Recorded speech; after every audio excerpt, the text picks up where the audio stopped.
আল্লাহর নবী বলেন ফাইদা লাহিকাতহু কানাত আহাব্বা ইলাইহি মিনাদ দুনিয়া ওয়া মা ফিহা, যখন তার নিকট কোনো দোয়া পৌঁছে, তার মধ্যে যা আছে আর তার কাছে যা আছে, ওই ব্যক্তি কবরে থাকা মানুষটার কাছে দোয়ার চাইতে বড় মূল্যবান আর কোনো কিছু নাই। বলেন সুবহান।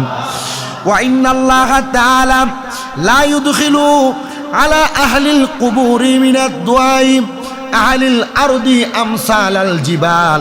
আল্লাহর নবী বলেন, মহান আল্লাহ দুনিয়াবাসীদের দোয়া কবরবাসীদের জন্য একটা পাহাড় যেমন বড়, সাধারণ মানুষের কাছে পাহাড়টা যেমন বড় বড় মনে হয়, একটা কবরবাসীর কাছে দুনিয়াবাসীর দোয়া এমন পাহাড়ের মতো বড় মনে হয়।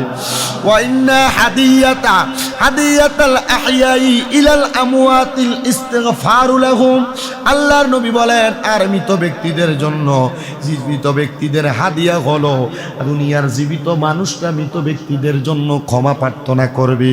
যখন দুনিয়ার কোনো মানুষ মৃত ব্যক্তিদের জন্য ক্ষমা প্রার্থনা করবে, আমার আল্লাহর ফেরেশতারা মৃত ব্যক্তিদেরকে কবরের মধ্যে যায় বলবে, এগুলা তোমাদের জন্য দোয়া না, এগুলা হলো তোমাদের জীবিত ওয়ারিসদের আত্মীয় স্বজনদের উপহার। আল্লাহর নবীর আরেকটা হাদিসে মুবারাকা হযরত আম্মা আয়েশা সিদ্দিকা রাদিয়াল্লাহু তাআলা আনহা হাদিস বর্ণনা করে।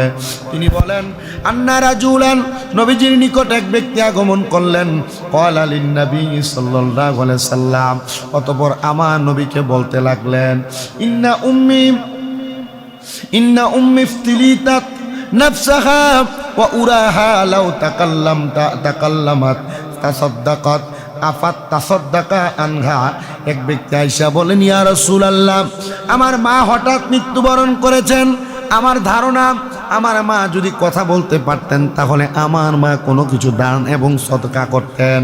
আল্লাহর হাবিব সাল্লাল্লাহু আলাইহি সাল্লামকে নবীজির সাহাবীরা প্রশ্ন করি, ইয়া রাসূলুল্লাহ, ও মায়ের নবী, আপনার কাছে আমি জানতে চাই, আপনি বলেন ওয়া উরাহা লাউ তাকাল্লামাত তাসাদ্দাকাত আফা আতাসাদ্দাকা আনহা। নবীজি, আমি কি আমার মায়ের সম্পদ থেকে দান করতে পারবো? আমার নবী বলেন, ক্বালা নাম, হ্যাঁ পারবাম। তাসাদ্দাক আনহা, যখন তিনি দান করলেন, আল্লাহর নবীজি ঘোষণা করতেছেন, তখন ওই সন্তানটা স্বপ্নে দেখলেন, ওই সন্তানের দানের কারণে আল্লাহ তার মাকে মাফ করে দিয়েছে। আমাদেরকে মনে রাখতে হবে, আহলে সুন্নাত ওয়াল জামাতের আকীদা মতে দোয়া করা, ক্ষমা প্রার্থনা করা, সম্পদ খরচ করা, হজ উমরা করা এবং নফল ইবাদতের মাধ্যমে মৃত ব্যক্তিদের জন্য দোয়া করা জায়েজ। আর মুতাজিলা আকীদা যাদের, আকায়েদে নসবী এবং আকিদায়ে তহাবি, এই দুইটা কিতাব সহ ফিকহের অনেক গ্রন্থের মধ্যে মুসলমানকে কয়েকটা ভাগে বিভক্তির প্রমাণ আছে। মুসলমান কয়েকটা ভাগের বিভক্তির, তার মধ্যে একটা সুন্নি, একটা কি সুন্নি, যেইটা এই সুন্নি এই নামটার ধারাবাহিকতার আরো একটা নাম আছে, আরেকটা নাম আছে, এর নাম হলো আশআরি। বলেন কি আশ? আরেকটা হলো মুতাজিলা, আরেকটা কি, যেটাকে ফেরকায়ে বাতিলা বলা হয়। এটা বাতিল, মুসলমান কিন্তু বাতিল, এটার মধ্যে সমস্যা আছে। আরেকটা শিয়া, সাহাবায়ে কেরামকে গালি দেয়, নবীজির স্ত্রীদেরকে নিয়ে মন্তব্য করে, নবীজি সাহাবায়ে কেরামদেরকে বিভিন্ন ভাষায় কটাক্ষ করে, এমন অনেকগুলা মত এবং পথ আছে। তার মধ্যে আমরা আহলে সুন্নাত ওয়াল জামাত আকীদা ধারণ করি, আমাদের দোয়া, আমাদের সালাত, আমাদের নামাজ, আমাদের ইবাদত, আমাদের সম্পদ খরচ, আমাদের হজ, আমাদের উমরা সহ যত রকমের ইবাদত, এই ইবাদতে যদি আমরা আমাদের মৃত ব্যক্তির জন্য দোয়া করি, এই দোয়া মৃত ব্যক্তির জন্য আমরা একজনকে আরেকজন যেমনভাবে গিফট করি, উপহার দেই, এটা উপহার হিসেবে যায়। তো বাতিল যারা, মুতাজিলা যারা, অন্যান্য ফেরকায়ে বাতিলা যারা, তারা মনে করে যে না, জীবিতদের দোয়া মৃতদের কোনো উপকারেই আসে না, কিন্তু আহলে সুন্নাত ওয়াল জামাত বলে উপকারে আসে। এটার ব্যাপারে আহলে সুন্নাত ওয়াল জামাতের অনেক দলিল আছে। তার মধ্যে সূরা হাশরের একটা আয়াত, ওয়াল্লাযীনা জাউ মিন বাদিহিম ইয়াকুলুনা রব্বানা গফির লানা ওয়া লিইখওয়ানিনা আল্লাযীনা সাবাকুনা বিল ঈমানি ওয়া লা তাজআল ফি কুলুবিনা গিল্লাল লিল্লাযীনা আমানু। আল্লাহ তাআলা বলেন, যারা তাদের পরে আসবে তারা বলবে, হে আমাদের প্রতিপালক। এখানে যারা তাদের পরে আসবে বলতে জমির দ্বারা বোঝাইলেন আমাদের পূর্বে যারা কবরে চলে গেছে, আর আমাদের পূর্ববর্তীর পরে আমরা যারা আসছি, তারা দোয়া করবে রব্বানা গফির লানা, হে আমাদের প্রতিপালক, ওয়া লিইখওয়ানিনা আল্লাযীনা সাবাকুনা বিল ঈমান, আমাদের এবং আমাদের ভাই যারা ঈমানে আমাদের অগ্রগামী, আপনি তাদেরকে মাফ করে দেন। মানে আমরা যেন আমাদের মৃতদের জন্য দোয়া করি, হে আমাদের প্রতিপালক, যারা আমাদের ঈমানে আমাদের থেকে অগ্রগামী। কি বোঝাইছেন এটা কি জানেন? বোঝাইছেন আমাদের পূর্বে যিনারা বিদায় হয়ে গেছে, তিনারা জাহিলিয়তের যুগ একটু কম পাইছি বিদায় তিনাদের ঈমান আমাদের থেকে একটু বেশি ভালো। এজন্য বলছেন আমাদের থেকে ঈমানে যারা বেশি অগ্রগামী, আপনি তাদেরকে ক্ষমা করে দেন। আর বলছেন ওয়ালা তাজআল ফি কুলুবিনা গিল্লাল লিল্লাযীনা আমানু, আর মুমিনদের ব্যাপারে আমাদের অন্তরে কোনো বিদ্বেষ, কোনো হিংসা রাখিও না। আল্লাহর নবীজির হাদিসে মুবারাকার মাধ্যমে নবী আমার জানিয়ে দিচ্ছেন, আন্না সাদ ইবনে উবায়দা তুফিয়াত উম্মুহু ওয়া হুয়া গায়িবুন আনহা। হযরত সাদ ইবনে উবায়দা রাদিয়াল্লাহু তাআলা আনহু এর মা যখন মারা গেলেন, তখন হযরতে সাদ রাদিয়াল্লাহু তাআলা আনহু অনুপস্থিত ছিলেন, মানে মার জানাজায় ছিলেন না। অতঃপর তিনি আমার নবীকে বললেন, ফাকালা ইয়া রাসূলুল্লাহি ইন্না উম্মি তুফিয়াত ওয়া আনা গায়িবুন আনহা। হে আল্লাহর রাসূল, আমার মা মারা গেলেন, তখন আমি অনুপস্থিত ছিলাম। নবীজি আয়ান ফাউহা শাইউন ইন তাসাদদাকতু বিহি আনহা, আমি যদি তার পক্ষ থেকে কিছু সদকা করি তাহলে কি আমার মায়ের কোনো উপকারে আসবে নাকি? আমার নবী বললেন, ক্বালা নাম, হ্যাঁ উপকারে আসবে।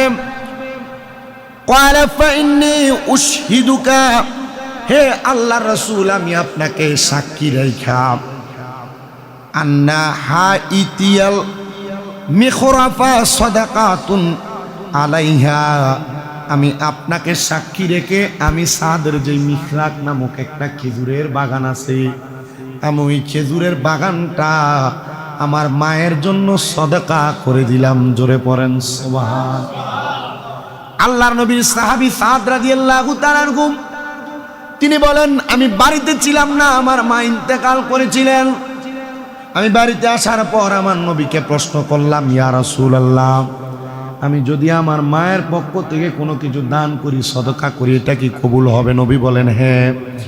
আর তখনই ওই সাহাবী ডাক দিয়া বলি, ইয়া রাসূলুল্লাহ, আমি আপনাকে সাক্ষী রেখে আমার মিখরাক নামক একটা খেজুরের বাগান, ওই পুরাটা বাগান আমি আমার মায়ের জন্য আল্লাহর ওয়াস্তে সদকা করে দিলাম। আল্লাহ নবীর আরেকটা হাদিসে মুবারাকা নবী আমার বলে, মাল মাইয়িতু ফিল কবরি ইল্লা কাল গারিকি গারিকিল মুতাহাউসি ইয়ান্তাজিরু দাওয়াতান তালহাকুহু মিন আবি আও উম্মি আও আখিন আও সাদিকিন। নবী বলেন, মৃত ব্যক্তির কবরে ডুবন্ত সাহায্য প্রার্থীর মতো সে পিতা, মা, ভাই এবং বন্ধুর দোয়ায় অপেক্ষায় থাকে। একটা ডুবন্ত ব্যক্তি যেমন ভাবে ডুবার সময় আশঙ্কা করে, আশা করে, যদি আমাকে এই মুহূর্তে একটা নৌকা দিয়া কেউ আমাকে উদ্ধার করতেন, কেউ আমারে বাঁচাইতেন। একটা মৃত মানুষ, আপনার মা, আপনার বাবা, আপনার ভাই এবং আপনার বন্ধু যারা আছে, তারা কবরে তেমন ভাবে নৌকার মতো অপেক্ষা করতে থাকে যে আল্লাহ এখন যদি কেউ আমার জন্য কোনো দোয়া করত। আল্লাহর নবী বলেন, ফাইদা লাহিকাতহু কানাত আহাব্বা ইলাইহি মিনাদ দুনিয়া ওয়া মা ফিহা। যখন তার নিকট কোনো দোয়া পৌঁছে, তার মধ্যে যা আছে আর তার কাছে যা আছে, ওই ব্যক্তি কবরে থাকা মানুষটার কাছে দোয়ার চাইতে বড় মূল্যবান আর কোনো কিছু নাই। বলেন সুবহান। ওয়া ইন্নাল্লাহা তাআলা লা ইউদখিলু আলা আহলিল কুবুরি মিনাদ দুআই আহলিল আরদি আমসালাল জিবাল। আল্লাহর নবী বলেন, মহান আল্লাহ দুনিয়াবাসীদের দোয়া কবরবাসীদের জন্য একটা পাহাড় যেমন বড়, সাধারণ মানুষের কাছে পাহাড়টা যেমন বড় বড় মনে হয়, একটা কবরবাসীর কাছে দুনিয়াবাসীর দোয়া এমন পাহাড়ের মতো বড় মনে হয়। ওয়া ইন্না হাদিয়াতাল আহয়াই ইলাল আমওয়াতিল ইস্তিগফারু লাহুম। আল্লাহর নবী বলেন, আর মৃত ব্যক্তিদের জন্য, জীবিত ব্যক্তিদের হাদিয়া হলো দুনিয়ার জীবিত মানুষরা মৃত ব্যক্তিদের জন্য ক্ষমা প্রার্থনা করবে। যখন দুনিয়ার কোনো মানুষ মৃত ব্যক্তিদের জন্য ক্ষমা প্রার্থনা করবে, আমার আল্লাহর ফেরেশতারা মৃত ব্যক্তিদেরকে কবরের মধ্যে যায় বলবে, এগুলা তোমাদের জন্য দোয়া না, দোয়া না, এগুলা হলো তোমাদের জীবিত ওয়ারিসদের, আত্মীয় স্বজনদের উপহার। আল্লাহর নবীর আরেকটা হাদিসে মুবারাকা হযরত আম্মা জানা আয়েশা সিদ্দিকা রাদিয়াল্লাহু তাআলা আনহা হাদিস বর্ণনা করে। তিনি বলেন, আন্না রাজুলান, নবীজির নিকট এক ব্যক্তি আগমন করলেন। ক্বালা লিন নবী সাল্লাল্লাহু আলাইহি সাল্লাম, অতঃপর আমার নবীকে বলতে লাগলেন, ইন্না উম্মি ইফতিলিতাত নাফসাহা ওয়া উরাহা লাউ তাকাল্লামাত তাসাদ্দাকাত আফাত তাসাদ্দাকা আনহা। এক ব্যক্তি আয়েশা বলেন, ইয়া রাসূলুল্লাহ, আমার মা হঠাৎ মৃত্যুবরণ করেছেন।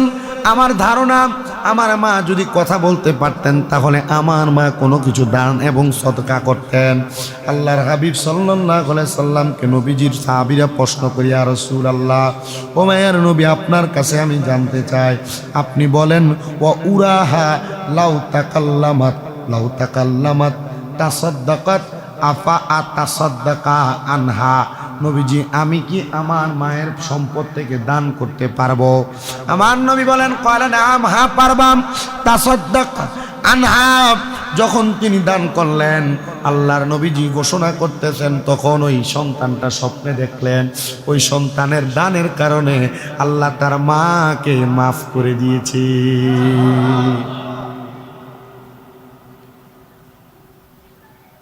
নবীজির আরেকটা হাদিসে মুবারাকা হযরত সাঈদ ইবনে উবাইদা আল্লাহু ক্বালা ইয়া রাসূলুল্লাহ, হযরত সাঈদ ইবনে উবাইদা রাদিয়াল্লাহু তাআলা আনহু বলেন, আমি আমার নবীজির কাছে যে প্রশ্ন করলাম, হে আল্লাহর রাসূল, ইন্না উম্মা সাদিন মাতাত ফা আইয়ুদ সাদাকাতি আফদালু। নবীজি, আপনার কাছে জানতে চাই, আমার যে মা ইন্তেকাল করছে, কোন সদকাটা আমার মায়ের জন্য উত্তম হবে? হযরতে সাদকে আমার নবী উত্তর দেয়, তোমার মায়ের জন্য উত্তম হবে ক্বালাল মাউ, তুমি তোমার মায়ের পক্ষ থেকে পানি দান করো, পানি। আমি যখন মক্কায় হজ করতে গিয়েছি, মক্কা এবং মদিনায় মসজিদে আয়েশা, মসজিদে বেলাল সহ, মসজিদে বুখারী সহ, মসজিদে ইয়ামামা, মসজিদে ওমর ইবনে খাত্তাব, মসজিদে আবু বকর সিদ্দিক, মসজিদে আলী, যতগুলা মসজিদ দেখেছি প্রত্যেকটা জায়গায় জায়গায় দেখতাম সৈদিরা বড় বড় টাক পুরা পানি এই না মসজিদের ফ্রিজগুলাতে পুড়ে দিতেন। আর মক্কার রাস্তা ইব্রাহিম খলিল রোড যেটা, সেখানে দাঁড়ায়া মক্কার হাজিদেরকে শুধু পানি বিতরণ করতেন। কারণ আল্লাহর নবী বলেছেন মৃত ব্যক্তিদের জন্য সবচাইতে উত্তম সদকা হলো পানি বিতরণ করা। কি বিতরণ করা? এখন আপনার মনে প্রশ্ন, হুজুর আপনাদের খাবাই, প্রশ্ন আছে না? পানির দাম বেশি না খানার দাম বেশি? হ্যাঁ বেটা, খানার দাম, গরুর গোস্তর দাম, গরুর গোস্ত 1 কেজির দাম দিয়ে কোতলা পানি কিনতে পারবেন। আর গরুর গোস্ত দিয়ে দাওয়াত দিয়ে খাওয়াইলে তো এই দাওয়াতের ভিতরে পানি আছে না? মাথে না, কুলখানি করেন যে এটা পানি থাকে না, আপনি পানির থেকে দামি জিনিস খাওয়াইতেছেন, আপনি বেশি সওয়াব অর্জন করছেন। আপনি বেদাত ফতুয়া দিয়া মানুষকে কৃপণ বানায় দিতেছেন যে খাবাইস না, কিন্তু আবার যদি কোন যে রাইন দেয়া হেতারের কাছে মাদ্রাসা ছাড়াই দিবেন, হ্যাঁ এটা জায়েজ আছে। হ্যাঁ, এটি হাটা মাদ্রাসা দিয়ে দিবেন, এটা জায়েজ আছে। আল্লাহর নবীর হাদিসে মুবারাকার পরিপন্থী কাজ এগুলো। মানুষকে খাওয়াইলে কি কমে যায়? বলে হুজুর আপনি দাওয়াত বাড়ানোর লেগে কন, আমার দিয়েন না দাওয়াত। গরিবদেরকে দাওয়াত দিয়ে খাবান, এলাকার নিম্নবিত্তদেরকে দাওয়াত দিয়ে খাবান, যে 1 কেজি গরুর গোস্ত কিনতে কষ্ট হয় তারেও দাওয়াত দিয়ে খাবান। তারা খাওয়ানোর পর দেখবেন আপনি হঠাৎ করে হয়তো স্বপ্নে দেখছেন আপনার মা বাবা আপনারে বলছেন, বা অথবা স্বপ্নে দেখছেন আপনার আম্মা আব্বা হয়তো জান্নাতের এমন একটা ভালো জায়গায় আছে। না আমরা দাওয়াত খাওয়াই ঠিক 4 দিন 40 দিন 15 দিন 20 দিন বাৎসরিক, কিন্তু আমরা ওই টাইওয়ালা এলাকার যে বেটা ধনী এটারে আক্কাতারে দাওয়াত, ঠিক না? আমাদের দাওয়াত যেন হয় এই কুলখানি 4 দিন 40 দিন বাৎসরিক, এটাতে যেন গরিবরা আগে হকদার হয়। কি হবে? গরিবরা টেবিলে তো হয় না, সে আর দূরে খাইয়ে ভালো লাগে। এই ব্যাপারে সতর্ক আমরা। কেমন? আল্লাহর নবীর হাদিসে মুবারাকায় নবী আমার বলেন, যখন নবীজি বললেন পানি হলো সবচেয়ে বড় সাদাকা, তখন ওই সাহাবী বলেন ক্বালা ফাহাফারা বিউরান ওয়া ক্বালা হাযিহি লি উম্মি সাদিন। হযরত সাদ তখন কি করলেন? একটা কূপ খনন করে দিলেন মরুভূমি এলাকার মধ্যে। ওই কূপের মধ্য থেকে পানি আসলো। সাদ ডাক দিয়ে বলেন, এ দুনিয়ার মানুষ, এই কূপের মধ্য থেকে যে পানি আসবে, এই পানি যারা যারা ভক্ষণ করবে, পান করবে, এই পানি পান করার কারণে যে সওয়াব হবে, আমি এই সওয়াবগুলা আমার আম্মার জন্য ওয়াকফ করে দিলাম। মা বাপের সম্পদ দিয়া গেছে, জায়গা দিয়া গেছে, আপনি এটি খাইতেছেন, আপনি মনে করছেন যে মনে হয় আমার দিছে, এখন আমি মালিক। মা বাপ কি না, এগুলা দিয়া গেছে আপনি যেন তাদের জন্য কবরে কোনো উপকার সাধন করান। আপনি যে মা বাপের জায়গায় থাকেন, এগুলার জন্য কি মা বাপের কাছে জবাব দিতে করা লাগতো না? না কোন আপনি মালিক হয়ে গেলেন। জি না, মা বাবার জায়গা জমিতে থাকেন, এই যদি প্রতি মাসে ভাড়া দিতেন বাপমার জায়গাটার 5,000 করে দিলে কি বছরে 60,000 লাগতো না? আপনি যদি বছরে 60,000 টাকা দান করেননি মা বাপের নামের উপরে, কি জবাব দিবেন আল্লাহর কাছে? কি জায়গা যে কানি কানি দিয়ে গেছে, গন্ডায় গন্ডায় ক্ষেত পাথর দিয়ে গেছে, বাড়ি দিয়ে গেছে, করে দান হুজুর, খবর আছে দানের? দৌলতপুর এলাকায় এই মসজিদের আন্ডারে তো 300 পরিবারের অধিক আছে। মসজিদ কে এমনি করে দেয়?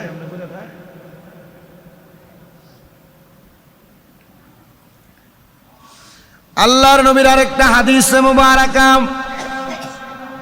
নবী আমার বলেন, যা রাজুলুন ইলান নবী সাল্লাল্লাহু আলাইহি সাল্লাম, আমি নবীর কাছে এক ব্যক্তি আইসা প্রশ্ন করলেন, ফাকালা ইয়া রাসূলুল্লাহি ইন্না উম্মি মাতাত ওয়া আলাইহা সাওমুশ শাহরি আফা আকদিহি ইয়া রাসূলুল্লাহ, আমার মা মারা গেছেন, তবে আমার মার 1 মাসের রোজা বাকি আছে।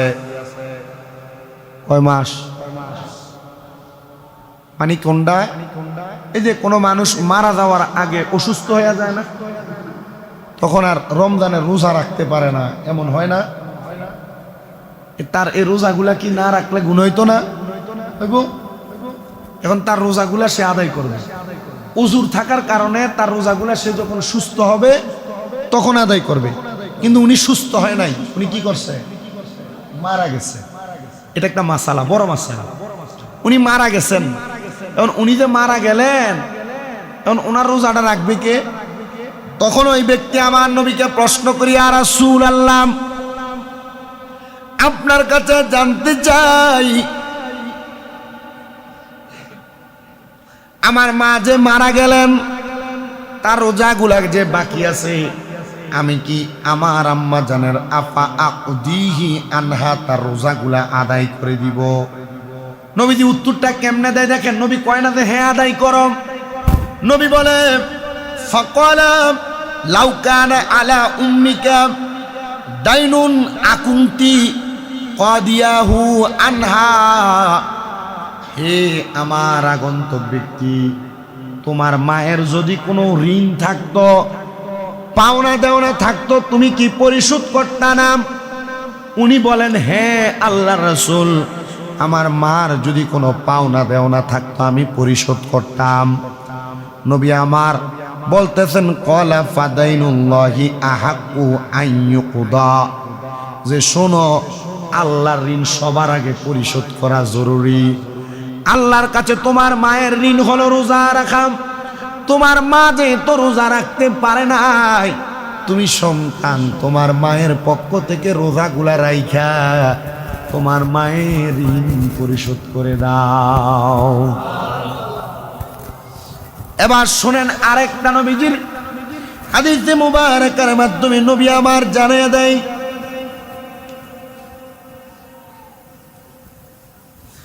নবীজি বলেন জাআত ইলান নবী সাল্লাল্লাহু আলাইহি সাল্লাম, আমি নবীর কাছে একটা মহিলা আগমন করলো। মহিলা আয়েশা বলে ফাকালাত ইন্না উম্মি নাযারাত আন তাহজ্জা ফামাতাত ক্বাবলা আন তাহজ্জা আফা আহুজ্জু আনহা। হে আল্লাহর হাবিব, আমার মা হজের মানত করছিল, মানে ওই মহিলার মা মানত করছিল, ইয়া রাসূলুল্লাহ আমার মা মানত করছিল আমার আম্মা জান হজ করবে, কিন্তু আমার মা হজ না করে মরে গেছে গাম। নবীজিকে বলেন ইয়া রাসূলুল্লাহ, আপনার কাছে জানতে চাই আনতা হুজ্জা আফা আহুজ্জু আনহা, আমি কি তার পক্ষ থেকে হজ আদায় করব? তখন আমার নবী বলেন ক্বালা নাম হুজ্জা আনহা, তুমি তার পক্ষ থেকে হজ আদায় করো। যেমন ভাবে আরো আইতা লাউ কানা আলা উম্মিকা দাইনুন আকুনতি কাসি কাদিয়াতান, তোমার আম্মা জানের ঋণ থাকলে যদি তুমি যেমন ভাবে ঋণ পরিশোধ করতা, তোমার মা যেমন ভাবে হজের নিয়ত করে মারা গেছে, হজ করতে পারে নাই, তুমি সন্তান তোমার মায়ের পক্ষ থেকে হজটা করে আদায় করে দাও। আপনাদের কারোর মা বাপ যদি নিয়ত করে থাকে হজ করবে কিন্তু করতে পারে নাই, মারা গেছে, আপনি চাইলে আপনার মায়ের হজটা আপনি আদায় করতে পারবেন। আল্লাহর নবী আরেকটা হাদিসে মুবারাকার মাধ্যমে বলেন, দুনিয়ার মানুষ ইযা মাতাল ইনসানুন কাতা আনহু আমালুহু ইল্লা মিন সালাসাতি, ইল্লা মিন সাদাকাতি জারিয়াতি আও ইলমিন ইউনতাফাউ বিহি আও ওয়ালাদিন সালিহ ইয়াদউ লাহু। নবী আমার বলেন, যখন কোনো মানুষ মৃত্যুবরণ করে তখন তার আমল নামাগুলা বন্ধ হয়ে যায়, তবে তিনটা আমল ছাড়া। হে রাসূল, কোন তিনটা আমল ছাড়া? বলে এক নাম্বার মিন সাদাকাতিন জারিয়াতিন, সে যদি কোনো সদকা জারিয়া করার মতো সম্পদ রাইখা যায় অথবা আগে সদকা জারিয়া কইরা থাকে, ওই ব্যক্তির সদকা জারিয়ার সওয়াব তার মরণের পরে তার কবরের মধ্যে কিয়ামতের আগ পর্যন্ত পৌঁছাইতে থাকবে। এই যে মসজিদে জায়গা দিয়ে মানুষ মারা যায়, মাদ্রাসার জায়গা দিয়া মানুষ মারা যায়, কবরস্থানে জায়গা দিয়া মানুষ মারা যায়, কোনো মানুষের ঘর বাড়ি নাই তাদেরকে বাড়ি ঘর করে দিয়া মারা যায়, কোনো মানুষের চলার মতো অর্থ নাই তাকে একটা সম্পদ জোড়া দিয়া যায় যেটা দ্বারা সে ইনকাম করবে। আল্লাহর নবী কয় যদি সে মানুষটা মারা যায় এ দান আর সদকা করার কারণে আল্লাহ তাআলা তার কবরের মধ্যে মরণের পরে কিয়ামতের আগ পর্যন্ত সেই সদকায়ে জারিয়ার সওয়াব পৌঁছাইতে থাকি। এই মসজিদের জায়গা যারা দিছে, এই কবরস্থানের জায়গা যারা দিছে, অন্যান্য বাংলাদেশের যত জায়গায় মসজিদের জায়গা মানুষ যারা ওয়াকফ করে গেছেন তারা কবরে কি যে শান্তিতে আছে। মসনদে আহমদের একটা হাদিস শরীফ পড়ছি, আমাদেরকে কামেল দ্বিতীয় বর্ষের যখন সবক অনুষ্ঠান হয় মাদ্রাসায়, তখন আমাদেরকে একটা হাদিস শরীফ শোনাইছি। হুজুর বলছেন এলেম হচ্ছে সবচেয়ে বড় সদকা। এলেম কি সবচেয়ে বড় সদকা? তখন হুজুর এটার উদাহরণ দিতে দেয়া বলছেন এই যে সৎকার ফজিলত মানুষ জানে না বিদায় মানুষ সৎকা করে না, দান করে না। তখন হুজুর বলল সবচেয়ে যে বড় দান সৎকার ভিতরে আমি মসনদে আহমদ একটা হাদিস পড়ছি, হুজুর বলতেছেন যে একটা মানুষ দুনিয়াতে একটা মসজিদের জায়গা দিয়ে মারা গেছেন। আল্লাহর হাবিবের এক সাহাবী উনি স্বপ্ন দেখলেন এই মসজিদরা তিনি নিজে বানাইছেন, কিন্তু তার এই মসজিদটা বানানোর পরে সে নিজে চিন্তা করছে আল্লাহ নবীজির ঘোষণা কেউ একটা মসজিদ বানাইলে আল্লাহ তার জন্য জান্নাতে ঘর বানায়। তিনি বলছে ওনার যারা কর্মকার ছিলেন মসজিদ বানানোর, তোমরা দেখো আমার এই মসজিদ বানানোর সময় অন্য কারোর থেকে কিছু নিও না, কারণ এই মসজিদ আমি একা বানাবো, আমার জান্নাতে আমি একাই থাকবো। তো গরিব মানুষ আল্লাহর হাবিবের আরেক সাহাবী উনি কাজে যাচ্ছেন, যাওয়ার সময় তিনার বেশি কোনো মাল সামান নাই। কোনো বর্ণনাকারী বলেন কিছু ইট বা পাথর দিয়া সহযোগিতা করছে, কোনো বর্ণনাকারী বলেন বড় গাছের গুড়ি দ্বারা ওনাকে সহযোগিতা করছে। করার পর উনি ওই দিন রাত্রবেলা যিনি মসজিদ বানাইছেন ওনার নিজ খরচে উনি স্বপ্ন দেখছেন। কি দেখছেন? যে ওনার যে জান্নাত, উনি মারা গেছেন, মারা যাওয়ার পর ওনার জান্নাতে উনি ঢুকছে, যায় দেখো ওনার জান্নাতে আরেকজন। উনি যা বলছে তুমি কে? আমার জান্নাতে, জান্নাত তো আমি একা থাকার কথা। তিনি বলে হ্যাঁ আপনার জান্নাতে আপনি একা থাকার কথা, কারণ আপনি কাউকে মসজিদে দান করতে দেন। তখন উনি দান করতে দেন নাই, আমি লুকায়া আপনার মসজিদে হয় একটা গাছের গুড়ি অথবা কিছু পাথর দিয়ে সহযোগিতা করার কারণে আল্লাহ তাআলা আমাকে মসজিদের মধ্যে জায়গা দিয়েছে, এই জান্নাতের মধ্যে জায়গা দিয়েছে। এমন অনেক সম্পদওয়ালা আছে যারা নিজের টাকায় একা মসজিদ করে ফেলে। আমার এক ভক্ত বড় ভাই নবীগঞ্জে বাড়ি, উনি একটা মসজিদ করছে ওনার এলাকায়, শামীম আহমেদ নাম। উনি মসজিদ যখন করছে উদ্বোধনের করার জন্য আমার দাওয়াত দিছিল এই গত অক্টোবরে। আমার কাছে হুজুর আপনার নামে নাম আমার মিতা, আপনি আপনার ওয়াজ আমিও শুনি, আমি নিয়ত করছি যে মসজিদ উদ্বোধনের সময় আপনারা দাওয়াত দেন। আমি গেছি, হুজুর এর সম্পূর্ণ খরচে আমার, আমি মসজিদ করে দিছি। আমি কইলাম তো মানুষের থেকে কিছু নেন নাই? হুজুর আমি চাইলে কেউ যদি কয় যে না দিত না আমি নিজেই দিব, অসুবিধা নাই, বেতনও আমি চালাবো। আমি কইলাম না ভাই, আপনি একা জান্নাতে যাবেন আর এলাকার মানুষ যাবে না, এটা হবে না। এলাকার মানুষ খাবারের দায়িত্বটা নিয়েন, আর যদি ভাইয়ে কয় যে খানাও খাওয়াইবো কমপক্ষে মসজিদে নামাজটা পড়ে, তাহলে মসজিদের সহযোগী হবে, তো হইলে এক লোকে জান্নাতে থাকবে। তখন উনি একটা হাসি দিচ্ছে। আমি লন্ডনে থাকে, দোয়া করি আল্লাহ তাআলা এই ব্যক্তিটাকে উত্তম যাজা যেন দান করে। আমি এমন অনেক মানুষের অধপতন থেকে উপরের দিকে উঠা দেখছি, যিনারা দান সৎকার মাধ্যমে উপরে উঠছে। কিসের মাধ্যমে? দান সৎকার মাধ্যমে। আপনার যদি 2 টাকা কামাই থাকে, 1 টাকাকে দান করার মতো একটা হাত তৈরি করে রাখবেন, অটোমেটিকলি আপনি এখান থেকে দিবেন, ওইখান থেকে আল্লাহ আপনাকে দিবেন। অটো চালান, মাটি কাটেন, দিন মজুর, তবুও দৈনিক কিছু না কিছু দান করেন, কিছু না কিছু উপকার। কি লাভ আপনার জন্য না তারা যার লাগে দান করেন তার জন্য? গত জুমার আগের 5 জুমা আগে ওয়াজ করছিলাম, মনে আছে? হাত কোনটা দামি? জোরে কোন? নিচেরটা কি দামি? আপনি দামি থাকেন না। হাত কোনটা দামি? আপনি উপরের হাতের মালিক থাকেন না। দৈনিক কিছু না কিছু পকেটে বাইরেতে নিয়ত করে বাইরেন, এটা আজকে দিব। তখন আল্লাহ কবে এটা দিয়ে তো দিবে, তুমিও দাও, ফেরেশতা তোমরাও দাও। এই মন মানসিকতা নাই তো, বখিল। আপনি জানা রাখবেন না, সাখিউ হাবিবুল্লাহ, যিনারা দানকারী তিনারা আল্লাহর বন্ধু। কার বন্ধু? আচ্ছা, যিনি আল্লাহ তিনার কাছে কোনো অভাব আছে না? তো আপনি যে আল্লাহর বন্ধু হন, আল্লাহর বন্ধু অভাবে থাক, আল্লাহ কেটে চাইবো? আপনাদেরকে এতটুকু বললেন। তাহলে দান এবং সাদকা আপনার কবরে যায়। 2 নাম্বার, আপনার কবরে যাবে এমন কোন জ্ঞান যা আপনি অর্জন করেছেন বা শিখে গেছেন, যা অর্জন করেছেন বা শিখে গেছেন। আপনি কবরে যাওয়ার পর এই জ্ঞানের উপর কেউ যদি আমল করে, মাইনা চলে, আপনার কবর এটার সওয়াব যাবে। 3 নাম্বার, সেটা হলো আপনি একটা নেক সন্তান রেখে গেছেন। কি সন্তান? আপনার ফুতে গান বাজনা করে, আপনার ফুতে নাচে, গায়ে হলুদের অনুষ্ঠানে বাবির লগে নাচে, গায়ে হলুদের অনুষ্ঠানে নিজে নাচে, নেশা করে, রাস্তায় ঘুরে, এটা কি নেক সন্তান না কুসন্তান? নবী কয় কোন নেক সন্তান রাইখা যায়, ওই মা বাপ মারা যাওয়ার পরে ওই নেক সন্তান মা বাপের কবরের আযাব মাপ পাওয়ার একটা মাধ্যম। আল্লাহ আমাদেরকে মৃত ব্যক্তিদের জন্য দোয়া করার তৌফিক দিন, মৃত ব্যক্তিদের জন্য উপহার পাঠানোর তৌফিক দিন। ওয়া আখিরি দাওয়ানা আলহামদুলিল্লাহি রাব্বিল আলামিন। আসসালামু আলাইকুম ওয়া রাহমাতুল্লাহ।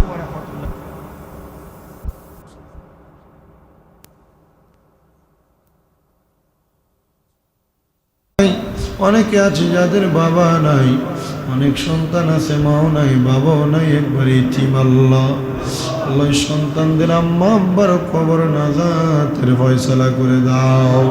আল্লাহ সন্তানের আম্মা আব্বার কবরের মধ্যে জান্নাতি নিয়ামতের ব্যবস্থা করে দাও। আল্লাহ বিশেষ করে আমার হোসেন ভাই ওনার ব্যবসা বাণিজ্যের জন্য, ওনার মায়ের জন্য দোয়া চাইছে।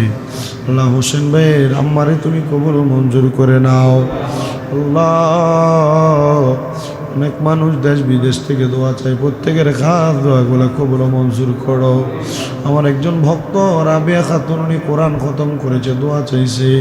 আল্লাহ রাবিয়ার বংশ বুনিয়াদের জীবনের গুনাহ মাফ করে তার সন্তান সন্ততিরে তারাক্কি নসিব করে স্বামীর কামাই রিজির মধ্যে তুমি বরকত দান করে দাও। আল্লাহ দেশ বিদেশ থেকে কত মানুষ দোয়া চায়, প্রত্যেকের খাস দোয়াগুলো কবুল আর মঞ্জুর করে নাও। এই দৌলতপুর এলাকার মধ্যে তোমার খাস রহমত বরকত দান করো, প্রত্যেকের কামাই রুজির মধ্যে বরকত দান করে দাও। এই দৌলতপুর জামে মসজিদের ডাইনে বামের সামনে পেছনে যত কবরবাসী, প্রত্যেক কবরবাসীর কবরের আযাব মাফ করে দাও, তাদের কবরের মধ্যে জান্নাতি বালাখানার ব্যবস্থা করে দাও। আমার মা বোনেরা পর্দার অন্তরালে মুনাজাত করে, আমার মা বোনদের দোয়া তোমার দরবারে কবুল আর মঞ্জুর করে নাও। আল্লাহ বিশেষ করে হযরত আলতাবারিশা দৌলতপুরি দরবারের ইমাম ও খতিব আমার দোস্ত হাফেজ মোহাম্মদ ইমরান রাজা অসুস্থ মানুষ, তারে তুমি সুস্থ বানায়া দাও। বিশেষ করে এই মসজিদের পূর্বের খতিব মাওলানা খুরশেদ রেজা আকবরীর কবর জান্নাতের বাগান বানায়া দাও। তার সন্তান তার পরিবারের উপর তোমার খাস রহমত বরকত দান করে দাও। আল্লাহ বিশেষ করে আমাদের কুমিল্লা আলিয়া মাদ্রাসার সম্মানিত অধ্যক্ষ মহোদয় মরহুম আব্দুল মতিন হুজুরের কবরটারে নাজাতের ফয়সালা করো। আল্লাহ আমাদের প্রত্যেককে তুমি হুজুরদের নুরানি বরকত, নুরানি রহমত, নুরানি নেক নজরে রাখো। আর আমাদের প্রত্যেকের মরণের আগে বারবার মক্কা মদিনা তাওয়াফ জিয়ারত নসিব করায়া আখিরি জবানের মধ্যে পড়ে দিয়েন মধুর কালেমা লা ইলাহা ইল্লাল্লাহু মুহাম্মাদুর রাসূলুল্লাহ। আসসালামু আলাইকুম।